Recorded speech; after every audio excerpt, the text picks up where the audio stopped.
Bueno, ante todo, buenos días, buenas tardes, buenas noches con todos ustedes. Ahorita voy a hablar sobre mi proyecto del Bicentenario, en lo cual me tocó un personaje conocido como Manuel Lorenzo de Vidaurre.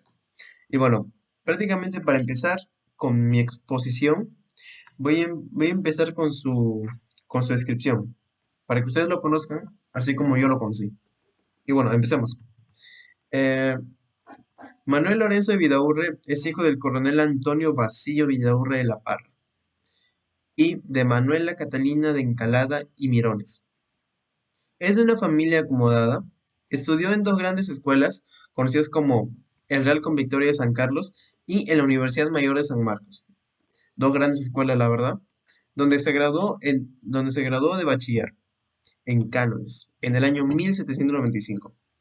En el año 1797 empezó a ejercer su carrera como abogado, destacando rápidamente por sus conocimientos y su gran talento. En el año 1802 se graduó de su doctorado en leyes y cánones. Y bueno, para seguir para seguir con la descripción de este personaje, voy a empezar con sus hechos. Manuel Lorenzo de Badaurre, no, de Vidaurre, perdón, discúlpeme, fue el primer presidente de la Corte Suprema de Justicia del año 1825. este, Puesto que logró ejercer tres veces consecutivas. Un- una sorpresa, la verdad.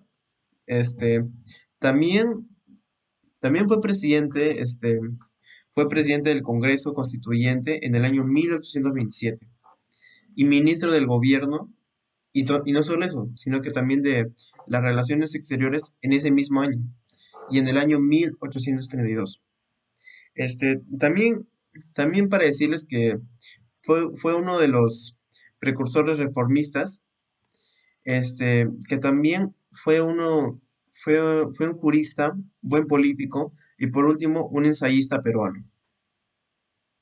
Ya para finalizar con esta exposición y con este trabajo, prácticamente le voy a hablar lo que valoro de sus hechos. Lo que valoro de este personaje es cómo se mantuvo en diferentes cargos que tuvo como político, como presidente de justicia, como ministro de gobierno y los demás puestos que este personaje tuvo.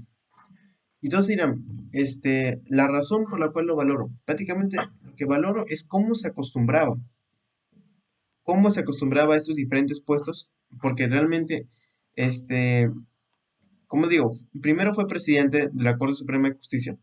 Después fue presidente del Congreso. Después fue ministro de gobierno. Después de Relaciones Exteriores. Y todo prácticamente en un lapso de ¿cuánto? 2 años, 3 años, 5 años. La verdad me sorprende cómo se mantuvo firme ante esos grandes puestos, realmente. Y bueno, con eso finalizaría mi trabajo sobre el proyecto del Bicentenario sobre Manuel Lorenzo de Vidaurre. Muchas gracias. Buenos días, profesor. Hoy les voy a hablar acerca de Pascual Saco Oliveros. Fue político y militar peruano, nacido en Lambayeque en el año 1795. Fue comandante general de la división de caballería que propagó en los principios de emancipación y logró que la fracción del batallón español Numancia, que se hallaba de guarnición en Lambayeque, se pasase a la fila de los patriotas. Este hecho fue decisivo para lograr la libertad. Nombrado jefe de ella, se presentó con sus efectivos al cuartel general de Guaura, poniéndolos a disposición de don José de San Martín. Podemos recordar a Pascual Saco Oliveros en este bicentenario porque su acción logró convencer a Batallón Numancia que se pasase al bando de los patriotas para lograr la causa emancipadora. Gracias. Buenos días, profesor. Mi nombre es Adriana Lima y hoy voy a exponer sobre Mercedes Cabello de Carbonera. Mercedes Cabello fue una de las primeras mujeres ilustradas de nuestra historia, sin haber ido a la universidad. También hizo varios trabajos relativos al género, ya que se dio cuenta que la mujer siempre era inferior. Su mejor herramienta fue la pluma, ya que tenía un gran talento para escribir y su mejor forma de expresarse. Todo eso lo veremos a continuación. Mercedes Cabello nace en la ciudad de Moquegua en 1842. Sus padres fueron el hacendado Gregorio Cabello y Mercedes Llosa. Su familia tenía una buena posición económica. En esos años Moquegua era una pequeña ciudad con aproximadamente 5.000 habitantes. Su padre Gregorio Cabello y su tío Pedro Mariano Cabello fueron a Francia a recibir estudios superiores. En esa época las mujeres no podían ir a la universidad, pero sí podían aprender artes e idiomas. Ese fue el caso de Mercedes Cabello, que desde muy pequeña aprendió a tocar piano y a hablar francés. En su casa también tenía una excelente biblioteca donde leía a los clásicos del pensamiento occidental y también sobre el positivismo, doctrina filosófica que se verá reflejada en sus libros. En 1862, a los 20 años, se muda a Lima, donde encontrará también a mujeres con el gusto de leer y también con el sueño de publicar sus escritos. En 1868, Mercedes Cabello se va a casar con Urbano Carbonera, un médico muy conocido por la época, y van a compartir también el gusto del positivismo. Pero al final su matrimonio fue un fracaso. Bajando el tiempo, en 1870 va a publicar artículos en El Correo del Perú, La Bella Limeña, el álbum que era editado por Juana Manuela de Gorriti. En estos artículos publica sobre la diferencia de la mujer y sobre que la mujer siempre estaba atrás, inferior era, y sobre las necesidades también de la mujer. Todo eso bajo el seudónimo de Enriqueta Pradel. Bajando el tiempo también, Mercedes va a asistir a las veladas literarias organizadas en la casa de Juana Manuela Gorriti, donde mujeres se reunían para hablar sobre lectura, sobre libros. Bajando los años en 1879 y 1883, va a pasar la guerra con Chile, donde Mercedes colaboró con la atención de los heridos en combate. Bajando los años también va a ir publicando más artículos sobre la diferencia de la mujer. Y la mujer debería tener una buena educación para poder trabajar y ser independiente y no depender de su esposo. Que hasta en 1885 publica esto. Para que la mujer, al unirse al hombre, pueda combatir por medio de persuasión sus errores y elevar su alma al verdadero conocimiento de Dios, es preciso que el hombre no vea en ella un ser débil, sumido en la ignorancia y privado de la luz de las ciencias. Para que ella pueda combatir los errores del hombre, es preciso darle una instrucción sólida y basta. En esto se está cogiendo del gobierno peruano, porque la educación para hombres y mujeres no es igual. Bajando el tiempo, va a ganar un premio en el Ateneo de Lima, y varios escritores se van a ver opacados por esta generación de mujeres ilustradas. Uno de ellos va a ser Juan de Arona, donde se va a burlar y ridiculizar a estas mujeres. En el periódico El Chispazo. En 1888 va a publicar su primera novela, Blanca Sol, como manera de folletín, y en 1889 como manera de libro, donde va a expresar sus ideas que la mujer debe recibir una educación. También va a hacer duras críticas a la Iglesia Católica, ya que a ella miraba de que no enseñaba lo principal a una mujer para poder vivir en la vida cotidiana. Eso también lo va a dejar de Ricardo Palma, ya que él respetaba mucho las ideas religiosas. Palma también era muy cercano a Nicolás de Piérola, y también lo va a alejar eso también de Clorinda Mato, una escritora muy conocida de esa época. Bajando los años, en 1892 va a publicar su novela política El Conspirador, donde está muy influenciada por González Prada. Esa novela manifiesta de que los judíos no tienen interés nacional, sino que solamente desean el poder. En esto se va a ver inspirada Nicolás de Piérola, porque se podría decir que ella y Clorinda Mato eran antipierolistas. Bajando 3 años que se publicó esta novela, Nicolás de Piérola va a derrotar a Cáceres y él se va a instalar en el poder. Y desde ahí va a desatar una furia con estas mujeres ilustradas. Y no le quedó nada otra que Clorinda Mato y Mercedes Cabello que irse del país. Mercedes tuvo un corto tiempo en Chile y Argentina, donde va a desatar sus primeros síntomas de locura. De regreso a Lima se dice que intentó quemar la casa de su hermano y le va a internar a sus familiares. Ahí pasó 9 años y hasta que el 12 de octubre de 1909 va a fallecer. Dice que la causa de su muerte fue la sífilis que le contagió su esposo Carbonera. En la actualidad Mercedes Cabello es una figura precursora del feminismo en Perú y en toda América. Todos estos acontecimientos y estos personajes ilustrados es gracias que nos dan nuestra identidad por el Bicentenario del Perú, ya que tuvieron que pasar todos esos hechos para tener nuestra propia identidad. Gracias. Buenas noches, profesora Med. Mi nombre es Alicia Xiomara Mendoza Navarro y hoy hablaré sobre mi proyecto del Bicentenario. El tema que me tocó a mí fue las heroínas Toledo. Primeramente, ¿quiénes eran las heroínas Toledo? Las heroínas Toledo fueron 3 mujeres, Cleofe Ramos y sus 2 hijas, María e Eugenia, aunque otras fuentes dicen que las hijas se pueden haber llamado Teresa o Rosa. Ok, naturales del pueblo Concepción, en Huancayo, Perú, quienes destacaron durante la Guerra de la Independencia, quienes con valentía, coraje y amor hacia su patria en el marco de la guerra destacada por los españoles contra los guerrerillos patriotas de la Sierra Central del Perú, las Toledo lograron detener la persecución realista, liderado por el general realista Jerónimo Valdés. Okay. Sobre tropas patriotas a principios de 1821, cortando las amarras del puente colgante sobre el río Mantaro, en medio del fuego enemigo con una rapidez que hasta hoy sorprende. Okay. De esa manera retrasaron el avance de Valdés y añadieron posibilidades que las fuerzas patriotas del general Juan Antonio Valdés de Arenales pudiera ponerse a salvo. Todo esto ocurrió en marzo o abril de 1821. Debido al liderazgo y valentía mostrado, el general José de San Martín reconoció a las 3 heroínas con la medalla de vencedoras. En homenaje a estas heroínas peruanas, un colegio nacional de mujeres del Callao lleva su nombre. Ok.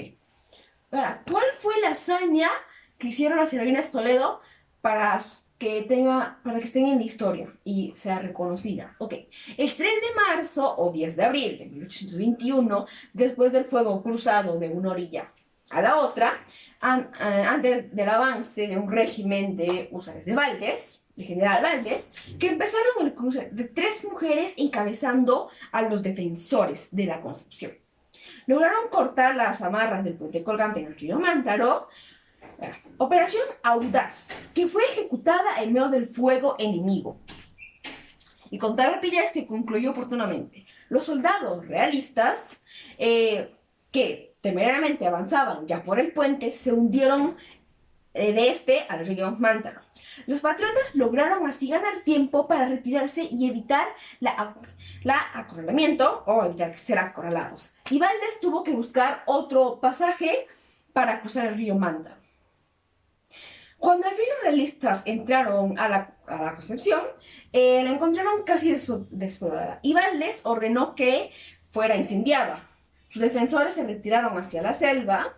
Las heroínas sobrevivieron en pueblos indígenas hasta que junto con el resto de la población retornaron a la Concepción, en Huancayo, que fue prontamente reconstruida. Ya. En cuanto Valdés prosiguió su avance hacia Jauja, pero en Ataura, se encontró con varios y miles de monteros que encerraban el paso. Se produjo un sangriento enfrentamiento. Y si bien los patriotas fueron derrotados, los realistas sufrieron igualmente varias bajas. Valdés se reunió con Ricafort en Jauja y ambos decidieron retornar a Lima, la ciudad de Lima, pues era imposible someter a las fuerzas patriotas indígenas, reunidas en monteras que atosigaban permanentemente. Gracias, profesor Ahmed, por su atención. Martin George Guise. Con el retiro de Cochrane del Perú en 1821, San Martín nombró a Guise contraalmirante de recientemente creada escuadra peruana, pero renunció al servicio en febrero de 1822. Al asumir el mando de esa escuadra con el grado de vicealmirante, el chileno Manuel Blanco Escalada por rencillas que había tenido con él durante su servicio en Chile para ponerse bajo su mando a principios de 1823, volvió a asumir el mando de la flota peruana con el grado de vicealmirante, colaborando con el transporte de tropas, y principios de 1824 estableció un bloqueo en el puerto del Callao en conjunto con la Escuadrilla Naval Gran Colombia. Se quedó a su mando, ya que ese puerto había sido retomado por los realistas tras una sublevación militar del 5 de febrero. Su bloqueo en este puerto fue interrumpido ese año por una expedición naval española al mando del capitán del navío Roque Gurucete, con quien se batió sin resultados concluyentes el 7 de octubre a partir de la escuadra española al sur, con destino al puerto de Quilca. Guise se dirigió con su flota al astillero Guayaquil, donde el 7 de enero de 1825 fue arrestado por el intendente del lugar, general venezolano Juan Paz del Castillo, por haber levantado el bloqueo del Callao, según Basadre Paz del Castillo. Ante el arresto, Guise, el mando de la flota combinada sería entregado por Castillo al capitán del navío inglés Juan Hunt, que servía en esos momentos a la Gran Colombia a mediados de este año. Juan se presentó con la flota frente al Callao para unirse a la escuadrilla chilena mandada por el vicealmirante Blanco Escalada. El Callao se rendiría el 23 de enero de 1826. En cuanto a Guise, Bolivia había dado la orden de llevarlo a Cuenca, pero su estado de salud lo impidió. Posteriormente fue llevado a Lima Gran Escalada, y el 5 de mayo de 1826 se le llevó al juicio, se le mantuvo preso y retirarse Bolivia del Perú al Consejo de Guerra a cargo del juicio. Entró en autonomía y ordenó la libertad de Guise el 26 de septiembre de 1826. Se le restituyó el cargo de vicealmirante de la escuadra y además se mandó a pedir la satisfacción que merece el agraviado a insulto nacional hechos por el gobernador de Guayaquil en su persona. Guise y la bandera de nuestra república fue el Congreso de 1828 y la presidencial del general José de la Mar, los que hicieron efectivas las resoluciones. Cuando la guerra contra Colombia estalló en 1828, fue llamado nuevamente al servicio para que comande la Marina peruana. Su expedición sostuvo victoriosos combates en la rada de Guayaquil, pero almirante Guise fue mortalmente herido al explotar una granada en la cubierta de fragata Presidente el 22 de noviembre de 1828. Todos los peruanos, siéntanse felices de ser parte de esta tierra, pues somos herederos de una gran riqueza.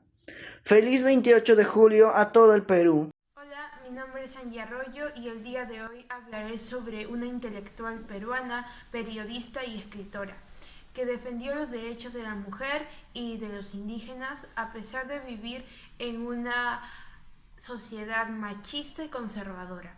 El día de hoy hablaré sobre Clorinda Mato de Turner. Ella nació en el Cusco en 1852. Desde que era niña, ella visitaba una hacienda familiar en Calca, donde entró en contacto con la naturaleza, la población indígena y aprendió el quechua. Desde joven se interesó en la literatura en la escuela, pero tuvo que dejarla porque se tuvo que dedicar a los quehaceres del hogar. A los 19 años de edad se casa y se traslada a Tinta, donde establece un negocio de lana de alpaca y vicuña. Sin embargo, ahí es donde Mato va a ver cómo los indígenas son maltratados por los hacendados. En 1877, junto a su esposo, se viaja a Lima, donde se reúne en las veladas de de Juana Manuela Gorriti, donde conoce a escritoras y escritores como Ricardo Palma y Mercedes Cabello de Carbonera. Y también la van a premiar con una corona de laureles. En 1879, durante la guerra contra Chile, Mato defendió al general Cáceres en sus artículos. Cedió su casa como hospital y recaudó fondos para el ejército peruano. Pero lastimosamente en 1881 su esposo fallece y tras pagar las deudas se traslada a Arequipa, donde asume la jefatura del diario La Bolsa. Ahí va a publicar su novela Tradiciones Cusqueñas, prologada por Ricardo Palma, su mentor, y también su obra Imazumac. Ya en 1889 se va a trasladar a Lima, donde asume la jefatura de redacción de la prestigiosa revista llamada El Perú Ilustrado, y va a publicar su obra Avecinido. Sin dudar, esta es la obra más importante. Según Jorge Basadre, el punto de inicio de la literatura indigenista, y es conocida como una gran obra indigenista en Latinoamérica. Ahí Mato va a criticar el abuso de poder de los gobernantes y de clérigos sobre los indígenas. También esta obra fue la más criticada por los sectores conservadores, pues la Iglesia también le acusó de difamación y por esto va a ser excomulgada, y también por estar envuelta en una publicación de un artículo satírico, lo cual le va a obligar a renunciar a su puesto. Luego va a publicar su segunda obra indigenista llamada Índole, y en 1892 va a crear su propia imprenta llamada La Equitativa, donde trabajan puras mujeres. Y va a publicar también su obra llamada Herencia, donde critica una Lima mercantilista que se deja llevar por las apariencias, que son más importantes que los valores y principios.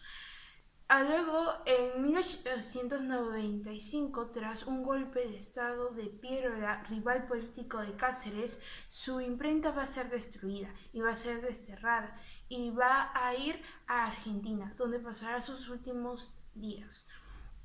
Y en 1909 fallece a causa de una pulmonía. Gracias. La novela tiene que ser la fotografía de los vicios y las virtudes de un pueblo, con la consiguiente moraleja correctiva para aquellos y el homenaje de admiración de estas. Clorinda Mato de Turner. Felices fiestas patrias. Buenas tardes, profesor. Yo voy a hablar sobre María Paró de Bellido. Primeramente le voy a dar una pequeña biografía. Su vida transcurre en Ayacucho, donde ella nació, en Parras. Se sabe poco sobre su infancia, por no decir nada. Se unió con Mariano Bellido a la edad de 15 años. Con él tuvo 7 hijos, que en ellos ayudaban a cultivar los tubérculos y criar vacas y ovejas. María Paró de Bellido fue una mujer próspera y era analfabeta. Ella fue criada para ser ama de casa, como en ese tiempo era de costumbre. Después de un momento a otro, su vida dio un giro inesperado. Se estaría convirtiendo en la heroína del Perú, al entregar su vida por la emancipación del Perú.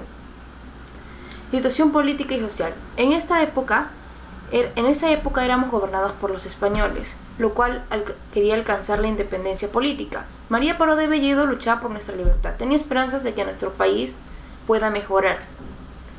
Su misión especial fue espía de las tropas realistas. Ella jamás reveló los nombres de los guerrilleros, ni quién se dirigía a la carta, mucho menos de quién escribió.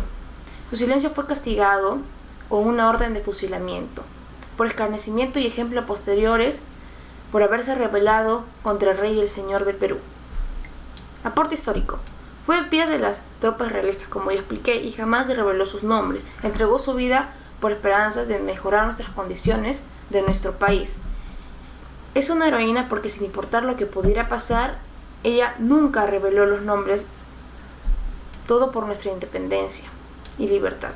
Fecha alusiva a fiestas patrias. Haber nacido en Perú es una dicha que muy pocos tienen. Sintámonos orgullosos. y tengamos felices fiestas patrias. Gracias.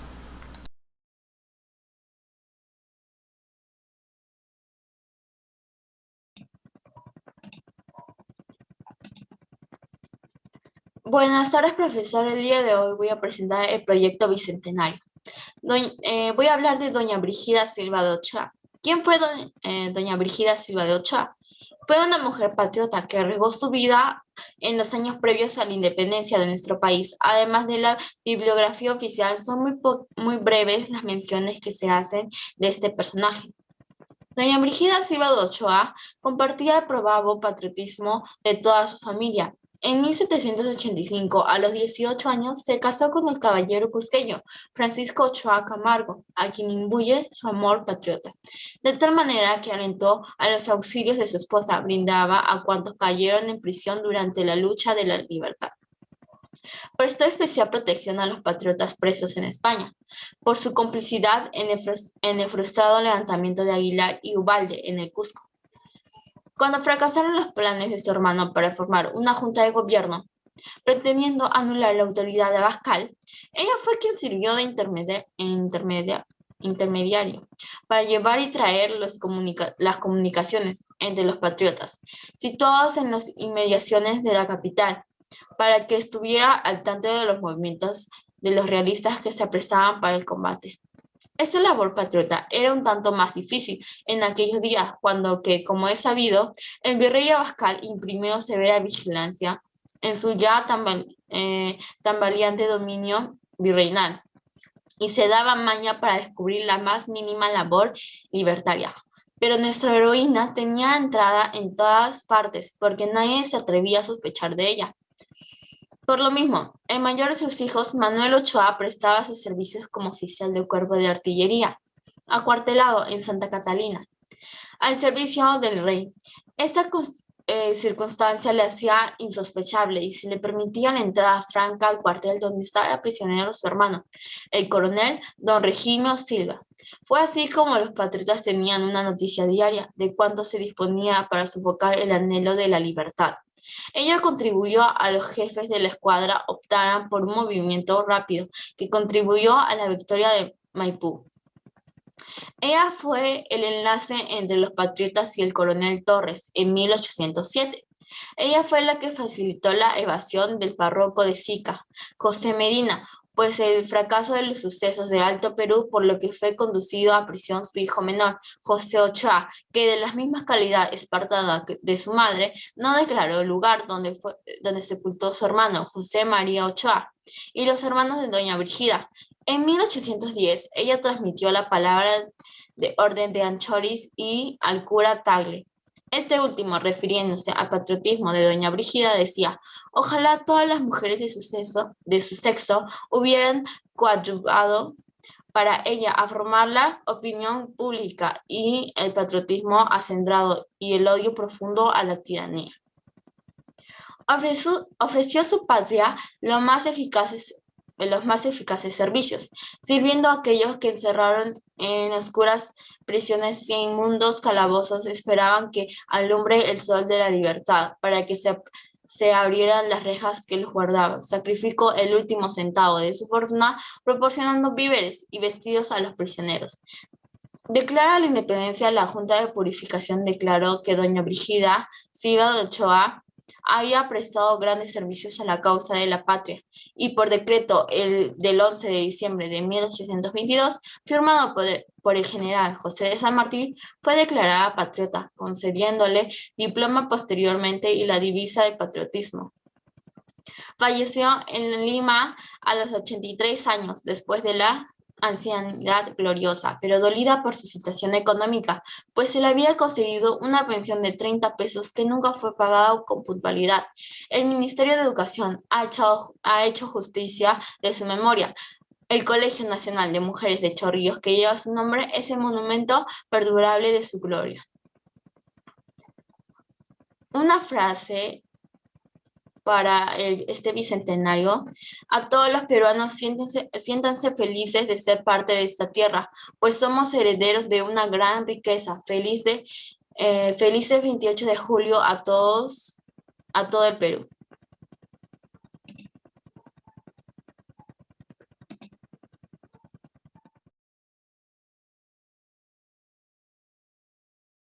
Buenas tardes, profesor. Hoy voy a exponer sobre mi proyecto del Bicentenario. Voy a hablar sobre el personaje que me tocó exponer, Guillermo Miller. Cuando era niño, Guillermo Miller vivió en una finca al este de Nueva York. A la muerte de sus padres, heredó la finca. Ya de joven fue un estudiante diligente, consiguiendo prestados libros y leyendo siempre que tenía oportunidad.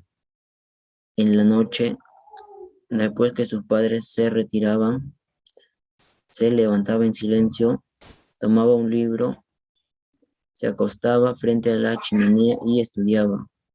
Una noche su padre lo sorprendió y amenazó con pegarle si no descansaba y dejaba sus hábitos ridículos de estudio. Miller tenía una formación religiosa sólida. Mientras realizaba sus investigaciones, Miller continuó como agricultor, sirviendo como juez de paz y asistiendo finalmente a la iglesia.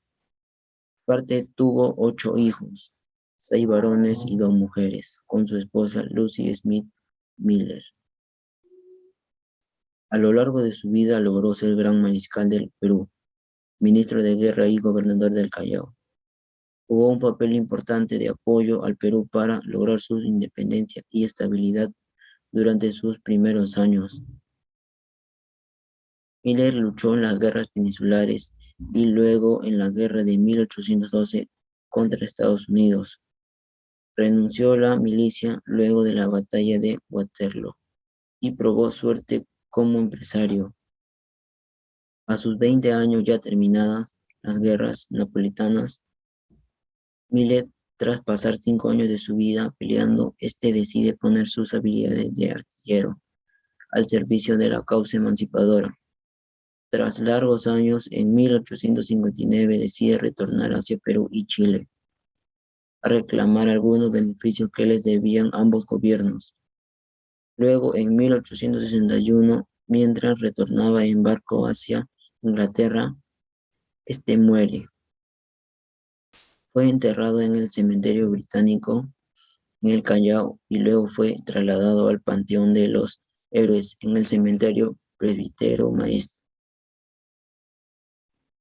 Este personaje es importante en esta fecha del Bicentenario del Perú, ya que contribuyó con un papel sobresaliente en la guerra de independencia del Perú, Chile. Miller es importante en el proceso de independencia peruana por 3 razones. La primera es un oficial de alta graduación que participa en la gesta libertadora, es decir, participa en el desembarco de Paracas y quizás más emblemáticamente en la batalla de Junín. La segunda razón es porque Miller es un gran organizador del ejército peruano, primigenio, es decir, la primera unidad, digamos, con alguna sostenibilidad que tiene el ejército patriota peruano es la Legión Peruana de la Guardia. ¿Y quién organizó esta unidad? Quien incluso ayuda a diseñar sus informes. Es Miller, nosotros le debemos la organización militar. Y desde el punto de vista externo, es decir, desde el punto de vista de los uniformes, Miller, que es una unidad que existe hasta el día de hoy. Hasta el día de hoy existe la Legión Peruana de la Guardia. Y la tercera razón, Miller es importante en el proceso de la independencia por sus memorias. Sus memorias no solamente constituyen una fuente importantísima para comprender la guerra de la independencia, sino también son un aporte a la etnografía peruana, a la comprensión de las costumbres peruanas, a la descripción de lo que era el Perú al momento de la independencia. Y son interesantes porque las hace, digamos, un británico que había tenido algún contacto con el mundo, digamos, español. Durante las guerras de independencia española, no era ajeno a este mundo, pero era alguien que no provenía de este mundo. Entonces, en esta memoria podemos encontrar, digamos, apreciaciones sumamente interesantes, viniendo en algunos en alguien externo a la cultura que estaba describiendo.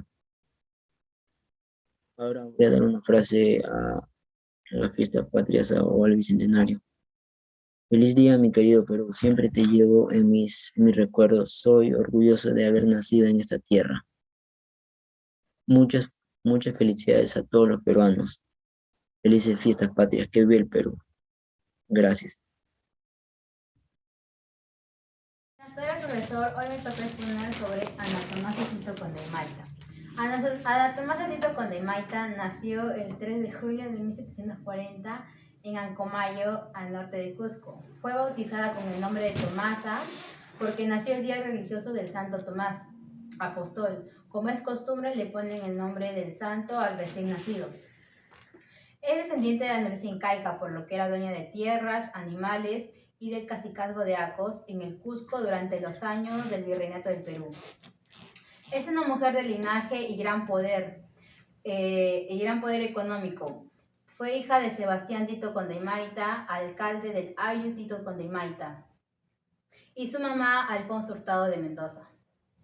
Ella desde pequeña vio muchas injusticias en su comunidad y también como las mujeres eran forzadas al trabajo. Por aquello Tupac Amaru y Micaela Bastidas decidieron pelear por aquellas mujeres forzadas al trabajo doméstico. Fue una precursora de la independencia hispanoamericana, jugó un importante papel en la historia del Perú, estuvo e hizo varias rebeliones. Es importante su participación en la rebelión de Tinta por su ejemplo de coraje y determinación al defender sus ideales de justicia y libertad. Durante los años del Virreinato del Perú, ella llegó a participar en la rebelión del sur andino, teniendo una destacada y activa participación en la que demostró valentía, compromiso y capacidad de lucha.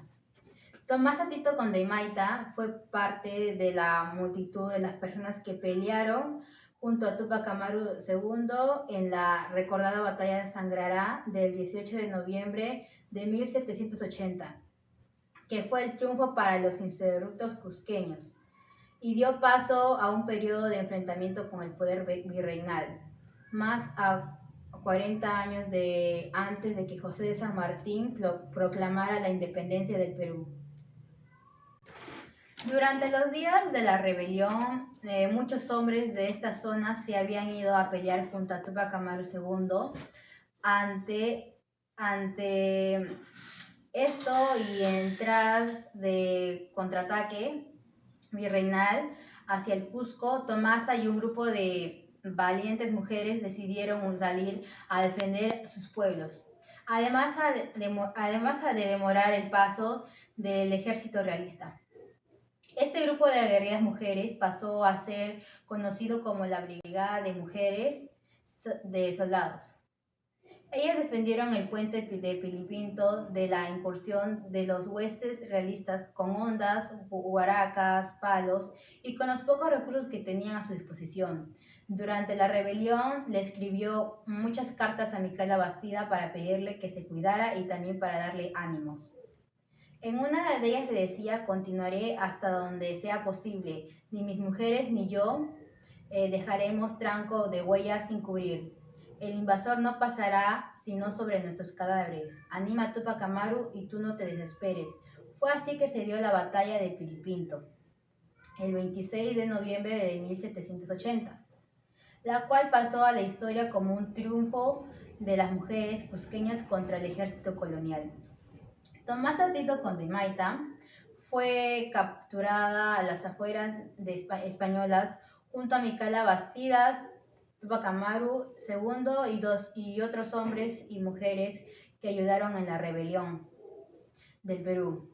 Fue condenada a muerte por estrangulamiento. Primero se le cortó la lengua y su cuerpo se dispersó por los Andes, mientras su cabeza estaba estacada junto a Tupac Amaru II en la plaza de Acos, para evitar cualquier intento futuro de rebelión.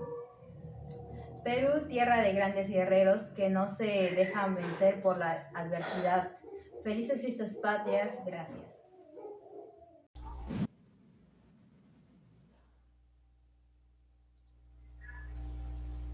Buenos días, hoy voy a presentar mi proyecto sobre las rabonas de la independencia.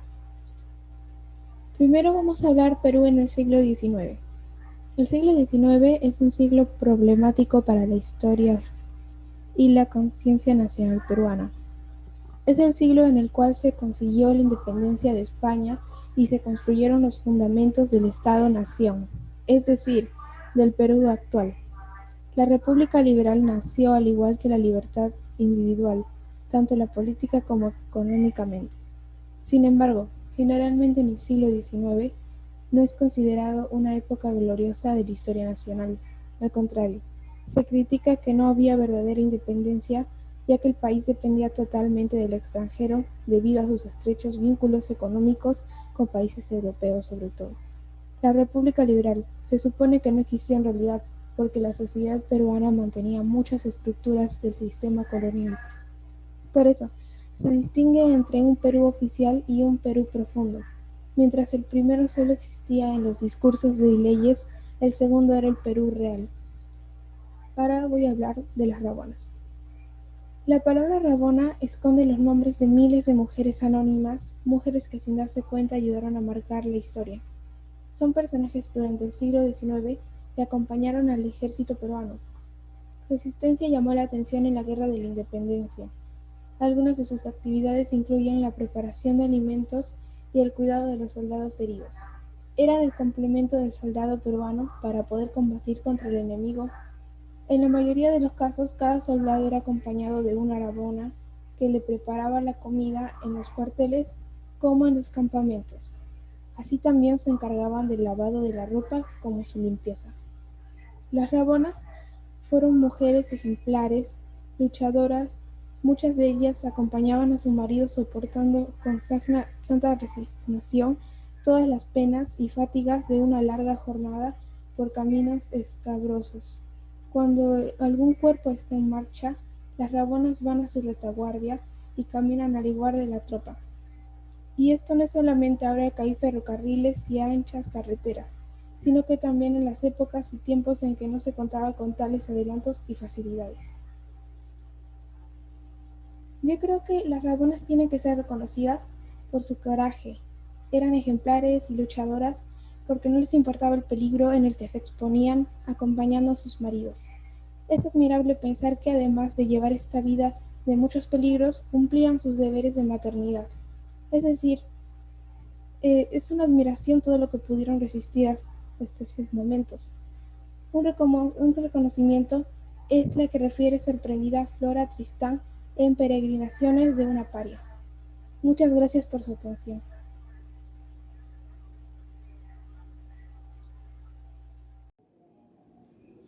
Profesor, buenos días. Hoy voy a exponer sobre Juana de Dios Manrique, mujer heroica de la independencia del Perú. Su breve contexto histórico fue una aristócrata limeña y patriota peruana, a quien le tocó vivir en la época más difícil de nuestra independencia, junto a su esposo José Cayetano Luna Segarra, quien formó una red de espionaje para las fuerzas patriotas, en la que se incluyó al pescador.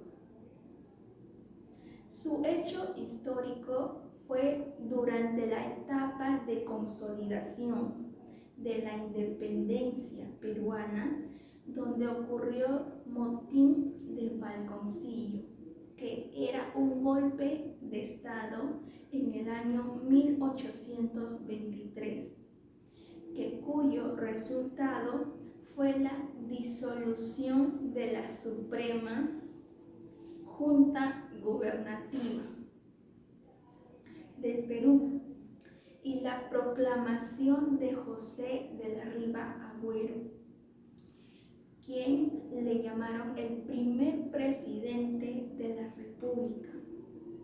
El jefe realista José de Canterac avanzó desde la sierra contra la capital, donde ingresó el 19 de junio en el año 1823. El gobierno y el Congreso se vieron obligados a trasladarse a la fortaleza de Real Felipe en el Callao.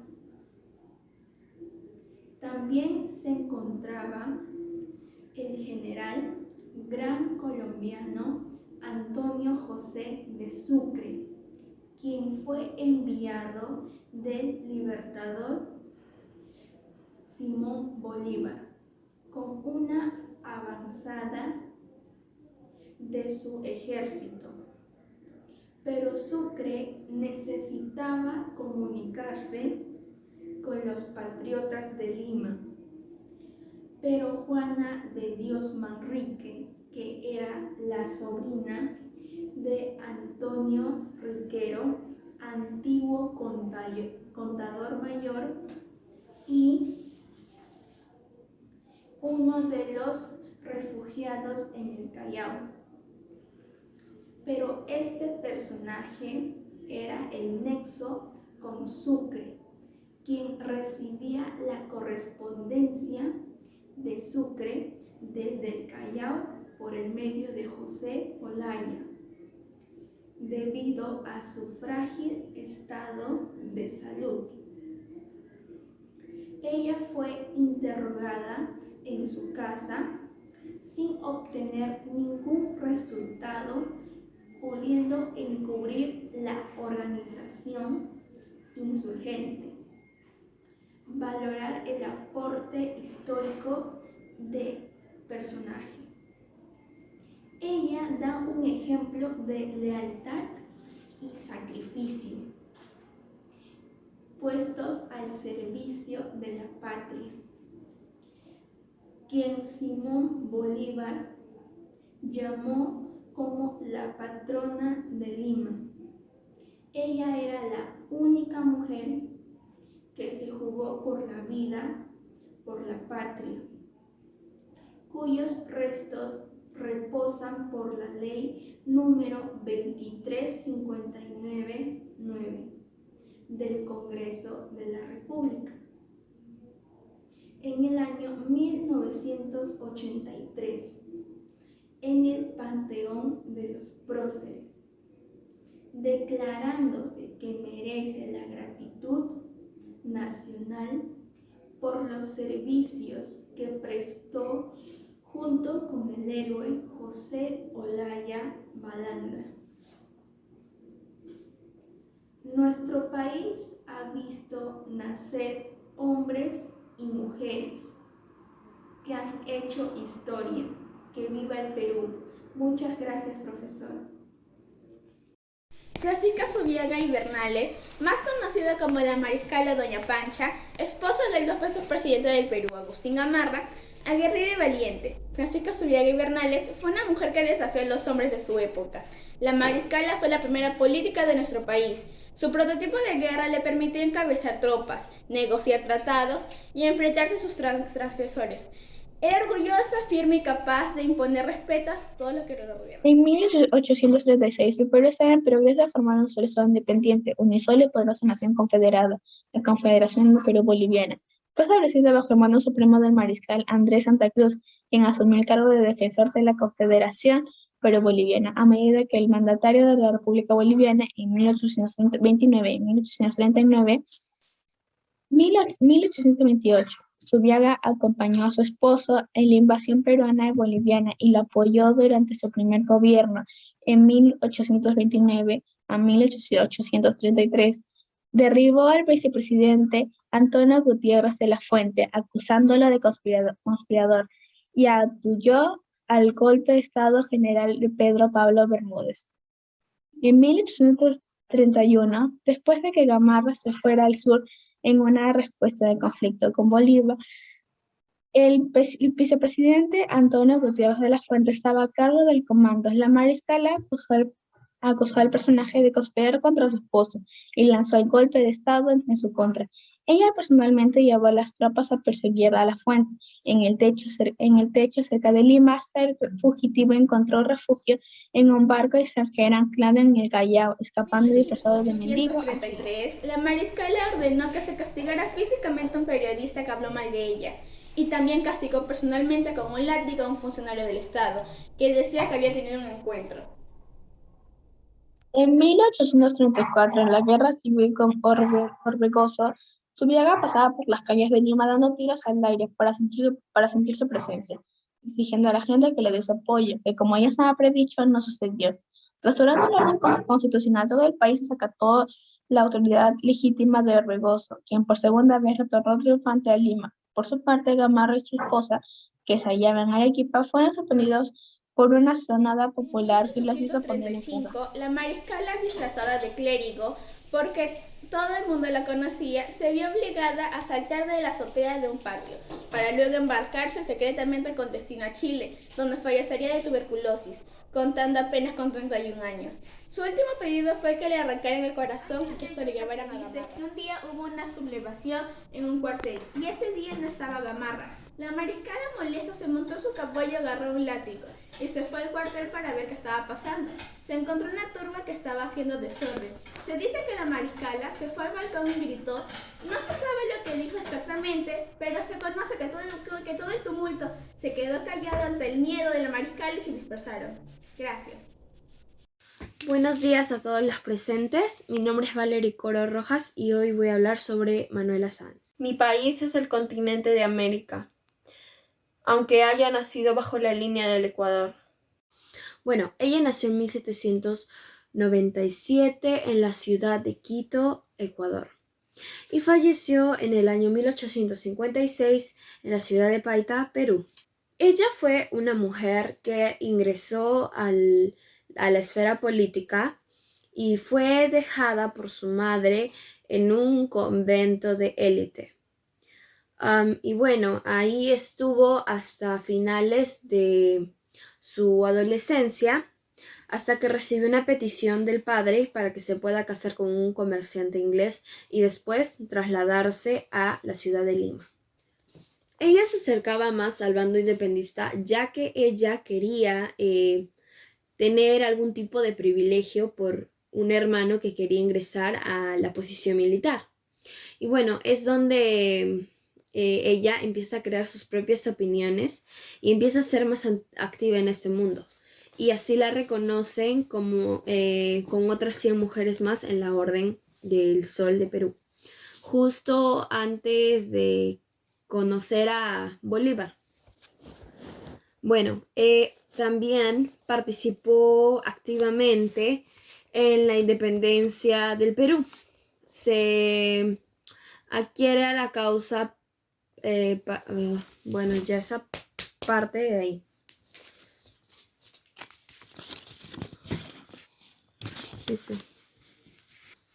Bueno, ella participó activamente en la independencia del Perú.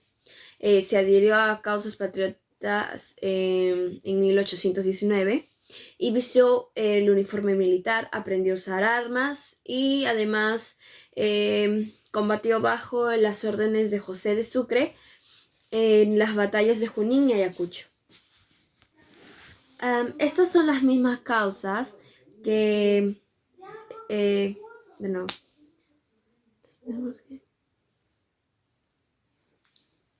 Estas son las mismas que consolidan la independencia del Perú.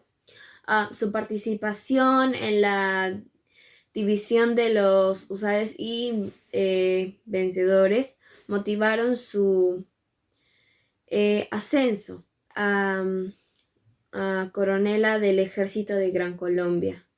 De nuevo. Los mismos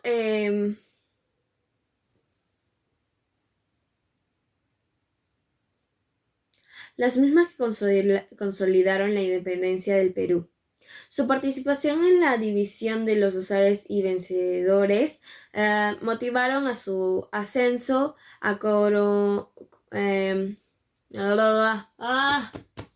coronela.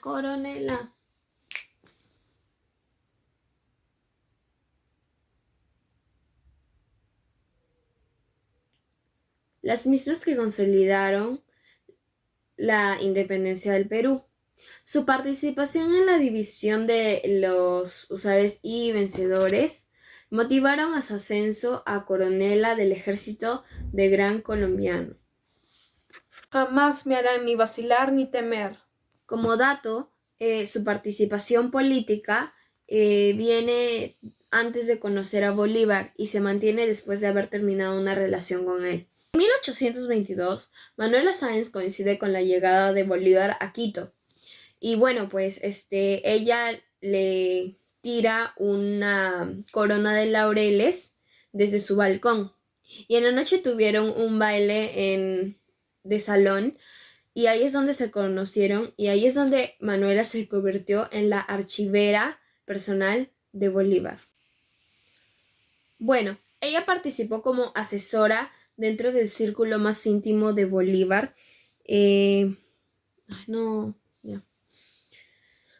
Bueno, ella participó como asesora dentro del círculo más íntimo de Bolívar, que fueron colaboradores de Bolívar. Bueno, el 25 de septiembre de 1828, estando Bolívar y ella solos en un palacio de Bogotá, irrumpen unos grupos de manifestantes que iban con la intención de asesinar a Bolívar. Manuela actuó con gran determinación y valentía, ya que lo ayudó a escapar, y ella se quedó con todos los manifestantes.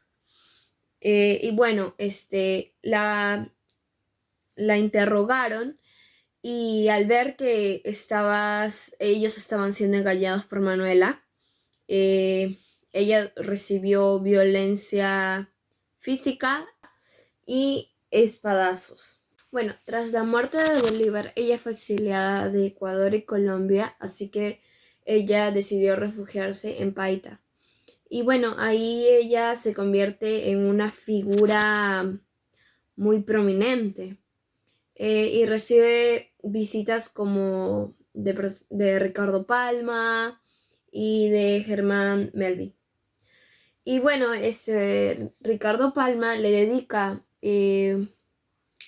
tradiciones y la compara inclusive con Rosa Camposano. En estas páginas, él representa a Manuela como una mujer fuerte, impaciente y tenía voluntad propia. Su referencia por la vida militar o amistades le gustaba lo cómodo que se sentía estar viviendo cerca de barracas o entre militares. También se decía que le gustaba la bebida, fumaba y cabalgaba como todo un soldado. Contribuyó decididamente al cambio de la batalla realista Numancia gracias a las filas patriotas. Además, acompañó a Bolívar en su lucha independentista durante 8 años hasta su muerte en 1830. Y bueno, en 1821 fue nombrada caballeresa de la Orden del Sol en Perú. Bueno, casi finalizando, ella quería generar ciudadanía e influencia política, tener acceso de poder y bueno, la necesidad de ser destacada y ser alguien ser tomada como un ejemplo para las futuras generaciones. Era temperamental, volcánica, le gustaba la religión, las multitudes, las ceremonias, el fasto. Y bueno, en conclusión, era una mujer poderosa. Muchas gracias. Buenos días, profesora May. El día de hoy voy a exponer sobre Flora Tristán. ¿Quién fue Flora Tristán? Seguro muchos peruanos o peruanas no conocemos la historia de Flora Tristán. O más bien, ¿qué hizo? Ella es una mujer que supo imponer sus ideas ante una sociedad machista. Ella luchará y propondrá la igualdad y libertad entre el hombre y la mujer, y también los derechos de los obreros, y otras cosas más que postulaba a lo largo de su vida. Flora Tristan nació en 1803 en Francia, París, y murió en 1844 a la edad de 41 años. Hija del peruano don Mariano Tristán y Moscoso, coronel de la Armada Española, y de la hermosa francesa Annie Lesney. Cabe recalcar que cuando Flora nació, el Perú todavía formaba parte de España. Flora nunca fue reconocida hija legítima de su padre, ya que sus padres nunca tramitaron ciertos permisos para validar su matrimonio, por lo que su hermano y ella eran considerados bajo el estatus de hijos naturales. Es así que cuando muere su padre, su familia quedará en plena pobreza, por lo que ella se dispuso a trabajar como colorista. A la edad de 17 años, contrae matrimonio con Chazal, el dueño del taller donde ella trabajaba, debido a presiones familiares de su madre, donde tendrán 3 hijos. 2 de ellos morirán a una edad prematura y uno quedará viva. Este matrimonio a Flora le fue una experiencia traumática, conflictiva y violenta, y no tardó en darse cuenta que la ley había convertido a su marido en su amo, ya que ella no podía divorciarse ni abandonarlo. Todo ello estaba establecido en el Código Napoleónico. También recordemos que el divorcio ni la separación consentida todavía no existían.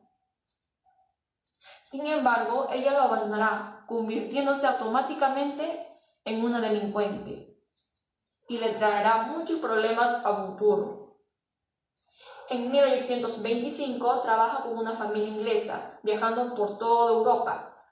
En 1833 viajará al Perú, con la finalidad de reclamar la herencia de su padre. Es así como ella emprende un viaje en un barco, siendo la única mujer a bordo. Toda esta travesía será descrita en su obra Peregrinaciones a una paria. Al llegar a Arequipa, su familia paterna la recibe abiertamente, quienes se caracterizaban por ser una de las familias más influyentes y pudientes de la sociedad peruana.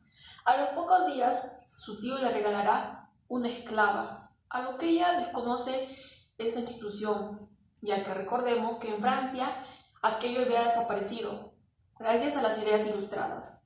Por lo que Flora no tardó en darse cuenta que el Perú ciertamente había logrado su independencia, pero seguía manteniendo sus instituciones y costumbres coloniales. Al no conseguir la herencia de su padre, Flora decide irse a Europa, pero sin antes ir a Lima, la capital del Perú, donde su tía Manuela Tristán la recibe abiertamente. Ella es una persona que se caracteriza por moverse en la alta sociedad y donde cuyo salón frecuentan célebres militares tales como Salaverry, La Fuente, Agustín Gamarra e inclusive la mariscal Francisca Zubiaga, desde quien quedará admirada y asombrada por su personalidad y accionar. Y hará unas cuantas menciones en su obra Peregrinaciones a una patria. En su recorrido en Lima observará con detenimiento a las mujeres limeñas, comentando que las mujeres limeñas tenían más libertades que una mujer parisina, ya que muchas de ellas iban solas a los bailes, teatros, asambleas públicas, visitaban a sus amigas, todo ello y más sin autorización de sus maridos, mencionándolo y recalcándolo en una frase: no hay lugar en la tierra donde las mujeres sean más libres y ejerzan mayor imperio que en Lima. Y que también, gracias a su indumentaria, ellas pueden gozar con una libertad, ya que esta vestimenta le cubría el rostro, excepto el ojo, donde ellas podían transitar libremente por las calles sin ser descubiertas y realizar sus respectivas actividades. También destacó el importante labor de las rabonas, quienes acompañaban a los soldados en sus campañas militares. Pero sin duda, la que más le influyó y quedó admirada fue la mariscala, quien con solo su presencia imponía respeto tanto a hombres como a mujeres. También escribía las importantes iglesias, viviendas, infraestructura, educación, política, arte y la costumbre de sus habitantes. Todo lo dicho anteriormente será escrito a través de sus experiencias en su obra, autodominándose paria, ya que lo justifica que al ser hija legítima es considerada bastarda y que no goza de los mismos privilegios que los demás, y también por su experiencia traumática en su matrimonio. Su obra será publicada en 1838, titulada Peregrinaciones a una paria. De regreso a Francia, Flora sabe que la lucha de la libertad de las mujeres solo se puede lograr si tiene de lado a los más oprimidos, los obreros. Es así que escribe su obra titulada Unión Obrera, publicada en 1840. Finalmente morirá a causa de tifoidea en 1844. Valor del aporte histórico. Al cumplir 200 años de independencia, nosotros, peruanos y peruanas, debemos recordar y valorar a Flora Tristán. Si bien pasó la mayor parte de su vida en Francia, el Perú marcará un hito en su conciencia de paria. Además, Flora inspirará al movimiento feminista en el Perú, que más adelante, o inclusive ahora, nos servirá para lograr un futuro de igualdad y libertad entre el hombre y la mujer, y otras cosas más que ella postulaba. Gracias. A todos los peruanos, siéntanse felices de ser parte de esta tierra, pues somos herederos de una gran riqueza. Feliz 28 de julio a todo el Perú.